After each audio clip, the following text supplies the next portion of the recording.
ശബരിമലയിൽ മകരവിളക്ക് തീർത്ഥാടനത്തിന് വൻ ഭക്തജനത്തിരക്ക്. ആദ്യ ദിനം 66,394 തീർത്ഥാടകരാണ് ദർശനം നടത്തിയത്. ദർശനം സുഗമമാക്കാൻ വിപുലമായ ക്രമീകരണങ്ങൾ സന്നിധാനത്തും ഏർപ്പെടുത്തി. മകരവിളക്ക് മഹോത്സവത്തിന് തിങ്കളാഴ്ച വൈകിട്ട് നട തുറന്നതോടെ തീർത്ഥാടകരുടെ ഒഴുക്കാണ് ശബരിമലയിൽ. രാവിലെ മുതൽ ദർശനത്തിന് വലിയ തിരക്ക് അനുഭവപ്പെട്ടു.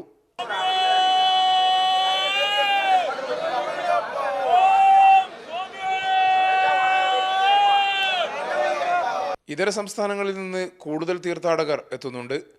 ജനുവരി 14-നാണ് മകരവിളക്ക്. തീർത്ഥാടനം സുഗമമാക്കാൻ സംസ്ഥാന സർക്കാരും ദേവസ്വം ബോർഡും വിപുലമായ ക്രമീകരണം ഏർപ്പെടുത്തിയിട്ടുണ്ട്. ഭക്തരുടെ തിരക്ക് കണക്കിലെടുത്ത് സ്പോട്ട് ബുക്കിങ്ങിന് 5 കൗണ്ടറുകൾ പ്രവർത്തിക്കുന്നു. 2 പുതിയ കൗണ്ടർ മകരവിളക്കിൻ്റെ ഭാഗമായി ഏർപ്പെടുത്തി. മകരവിളക്ക് കഴിഞ്ഞ് ജനുവരി 19 വരെ ദർശനം സാധ്യമാകും. 20-ന് രാവിലെ നടയടയ്ക്കും. മകരവിളക്കിനായി നട തുറന്ന ആദ്യ ദിനം 66,394 തീർത്ഥാടകർ ദർശനം നടത്തി.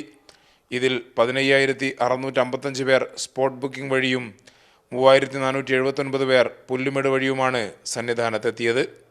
കൈരളി ന്യൂസ്, സന്നിധാനം.